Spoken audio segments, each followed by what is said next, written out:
Okay, so somebody asked me about those bronze plaques, the numbers on the ground in front of the church, or when we walked in the archway, you might have seen them. They start at 92. They go all the way up until 17 now? 18? 18. They're graduated class years. So each class gets their own plaque. The first one to go in the ground was the class of 95. It's that class with Herbert Hoover in it. They were the first class to go all 4 years. They were super proud of it. So they went into downtown Palo Alto the day before graduation. They bought a bunch of red paint and paintbrushes, came back to campus, and painted red 95s all over everything. Our first president, David Starr Jordan, he had his own farm with cows. They did not escape. They got red 95s on their side as well. So the administration was obviously not super happy about that. Wanted to do something that celebrated each class that wasn't so destructive. So they settled on these bronze plaques and went back into the other years. They also put time capsules underneath each of them, so each graduating class gets to decide what goes inside. All kinds of pop culture memorabilia, lots of USB sticks where people type up their life histories, lots of failed exams. I can put mine in there. There was famously an Olympic swimmer who had won a gold medal in the Summer Olympics, and they wanted him to put his gold medal in the time capsule. And he said, "Are you kidding me? Absolutely not." So he gave them the Speedo that he wore during the race. So that's out there. Hopefully it wasn't wet when it went in. Any other questions people have as we are leaving? Okay.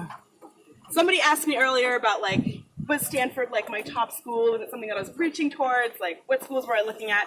I actually had no idea Stanford was a school until about 4 weeks before I applied. I had only been looking at schools on the East Coast and only ones that had marine biology programs, and my sister suggested Stanford. I was like, okay, I kind of heard of it. I looked it up online. I looked at the Wikipedia page. I saw that their motto was in German. My mother's German. I was like, oh, that's cool. Their mascot was a tree, which I thought was hilarious. And they had a marine biology program. So I was like, great. So I filled my application out in one day. I hit submit 8 minutes before the deadline, and I did not think I was going to get in. I didn't actually see any photos of the school until I came here for the first time. I remember coming to Main Quad and thinking, like, this is so weird. It looks like a Taco Bell or like a knockoff La Quinta Inn. And I came just as the sun was setting, and everything just lit up golden, and I was like, oh, okay, I get it. It is a really beautiful school. This architecture is Spanish Mission Revival and Richardsonian Romanesque. It's like the classic sandstone and red tile roofs. They said Mrs. Stanford picked it out because she wanted little baby Leland to be able to see Stanford from heaven. So if you're flying into San Francisco, you can spot it right off the bat. It's the big red dot in the middle of everything else. I was actually studying abroad in Berlin my sophomore spring, and on my first day there, I was going to the Stanford in Berlin Center, and I was looking at my GPS, and all the buildings were very Stanford, very classic, like Berlin-looking buildings. And my GPS says, like, you are here. I look up, and the Stanford Center was a sandstone building with a red tile roof in the middle of Berlin. They really like to stay on brand with all their stuff. Okay, this huge building that we're heading towards right now, this is Green Library. It's our largest library on campus. We have 20 other ones that are much smaller, more departmentally focused. This is the big one.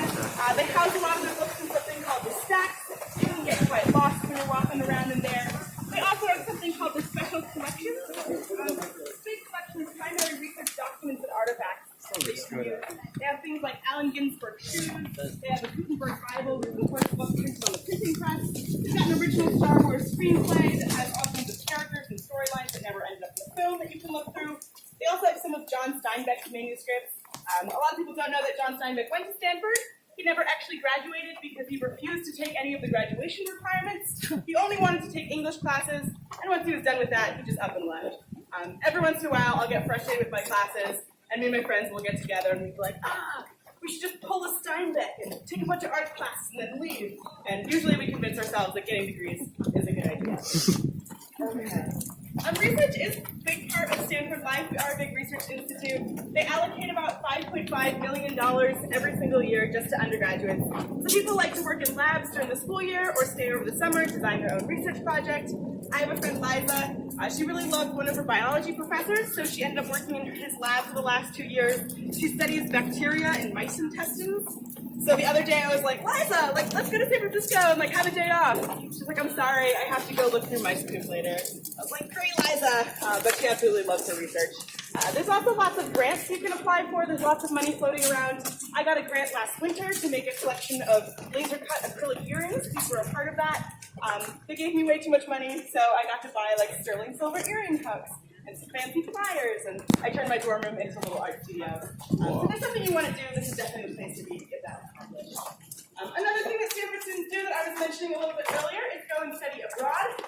About 50% of students will do that. We've got 9 different abroad programs around the country in Japan, Hong Kong, China, Australia, Cape Town, South Africa, Berlin, Oxford, Madrid, and Tours, Santiago, Chile, and 3 in the United States, DC, Hawaii, and New York.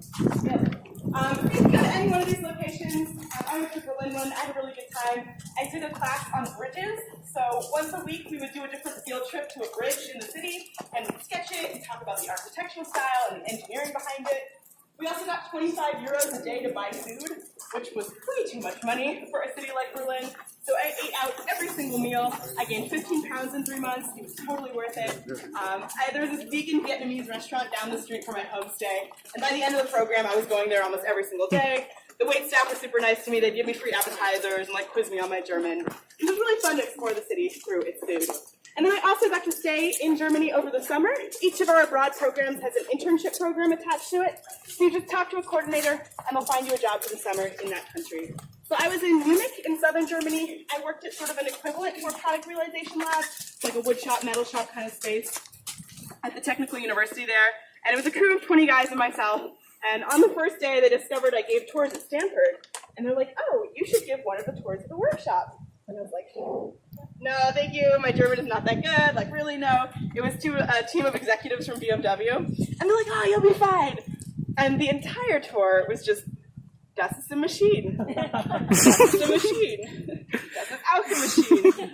But by the end, I picked up all kinds of cool words. My favorite being Wasserstrahlschneidemaschine, which is like water jet cutting machine. So it'd shoot water at Mach 2 speed through this little ruby and could cut through steel about this thick. And I got to play around with it in my free time. So it was a really great opportunity to do over the summer. And I still send them photos of my projects and they'll give me all kinds of tips, which is great. Okay, some things to note in this area. Up here, another engineering thing. Up there it says 1902 Engineering Pickett Corner. That's the original engineering department. Once it became super big, of course, they got its own school and its own quad. Right here in the middle, we've got this nice roundabout. Students lovingly refer to it as the circle of death, because when classes are switching, it gets quite confusing. You can get stuck going around. It's very hard to cross. Generally the case to avoid it the first week of school, and the freshmen are still figuring things out. And then we've got our lovely clock tower just right here. Up top, those are the original bells that were on top of Memorial Church. Mechanical engineering professor rescued them in the 80s from a basement and built this nice tower for them. One time I pointed at it and it rang. Not today. That was a really nice moment. Okay, we'll keep walking this way. If you were to make a left at the roundabout, you would have hit East Campus Housing, which is where a lot of the freshmen and sophomores live. Your freshman year, you most likely live in a freshman dorm with about 80 other people. They really become your family. You do all kinds of programming together. A lot of my best friends today are all from my freshman dorm. And you'll have a staff of 5 upperclassmen that help facilitate that community. You'll have RAs, or residential assistants, that are more like your best friends, less like the police. You'll have an RCC, or a resident computer consultant. They like to say they're more than just Wi-Fi, but the first week of school, they get you connected to the Wi-Fi, and then they're just basically RAs. You'll also have a FEE, or a peer health educator, and they do mental health and physical health programming in the dorms. They're like the mom and the dad of the dorm. They'll walk you to the health center if you get sick, point you out to resources. I'll be one of those next year. I'm super excited about meeting all my fresh. Okay. After your freshman year, you'll do something called the Draw, which is our housing lottery. There's all kinds of different options for living on campus. You can live in a co-op, where you cook and you clean for yourself and your fellow dorm mates. You can live in a self-op, where you'll have a chef and a staff that cooks and cleans for the house. You might do Greek life, about 25% of people do. You can live in a sorority or fraternity. We do Rush, or the process of joining a sorority or fraternity, in the spring instead of the fall, so people have time to form outside communities. And there isn't this wall between the Greek life and the rest of the community on campus. It's much more relaxed here. And you can also just live in a regular old upperclassman dorm, which is what I've done for the past 2 years. It all sort of works out in the end. Are there any questions about housing? That's another thing that I really loved about Stanford is 97% of students live on campus all 4 years. So it really does feel like its own sort of town. People call it the Stanford bubble. You can get everything that you need here. So we are a large school and we do have a lot of students, but you can't leave your dorm room without running into people you know. Everything pretty much happens on campus. You never have to worry about traveling too far to access anything, which is really nice. And your friends live super close, which is the biggest plus of all. Okay. So welcome to White Plaza. This is sort of the hub of student life. We've got the bookstore just right here. Upstairs you can get your souvenirs, and in the basement your textbooks. Right around the corner is the post office. We're going to stop right here. Stanford is so large, we have 2 zip codes dedicated just to the campus and our own post office. Around the corner this way is Tressiter Union. It has everything a college student needs, which is coffee, food, and money. Upstairs there's the banks, and in the bottom the cafeteria, food courts, and coffee house and Starbucks. We've got Old Union just right here. They've got a lot of the community service centers here. So the one with the murals is the Latinx and Chicano Community Service Center, the Native American Women's LGBTQ Queer Center. That's all right in here. This really is a space for gathering. During the first week of school, we have something called an activities fair. We've got about 600 plus different student organizations, so things like a cappella, dancing, pre-business, Stanford Space Initiative, where they shoot rockets up into space, all kinds of crazy stuff. They'll stand on tables here and throw flyers at the freshmen, trying to get them to sign up for things. A lot of Stanford students do between 1 or 2 different activities in their free time, and some people treat it like a job. Sometimes it's just an extra fun thing to do in your free time. Okay, this is where we're going to sort of wrap things up. Are there any last questions people have? Anything you think I didn't cover? You wouldn't know, but... Do you have ragging here? Do we have what? Ragging. What is that? Ragging? Like Ragapella? We have a group called Ragapella. Never mind. Any other questions? Yeah? You did cover it, but I forgot the answer. Is the Google server visible for the public? Yes. If you want to see the Google server and the sort of replica of the HP garage and sort of peek into the PRL, it's in the basement of Huang, our engineering center. So I can point that out to you. Yeah. You'll head straight down here, left, back into the engineering quad. It's a hexagonal-looking building. Yeah. To get back? Yes. To get back to the visitor center, you'll head straight down here. At the 3rd roundabout, you'll make a right on Sarah and a left on Galvez. I'll just give you guys a quick little wrap-up of like why I chose Stanford in the end. It really kind of came down to 3 important things for me, which was the cantaloupe, the t-shirts, and the bathrooms. They serve cantaloupe at every meal, which is my favorite fruit. They have the softest t-shirts of any university that I visited. Figured if I'm buying the swag, it might as well be soft. And it was the only school I went to where I sat down on the toilet and I was like, you know what? It feels like home. I've been doing this for 4 years. So at the end of the day, it really was all about sort of finding a space that felt like home for me. And when I came here, Stanford just felt like an environment where I could get a really world-class education and also get a really rich and fulfilling social life. And I've been really able to find that balance, especially this last year. So it's been such a great place to sort of call home. So thank you guys so much for coming on my tour. And I'll let you guys go. I'll stick around if you have more questions. Thank you.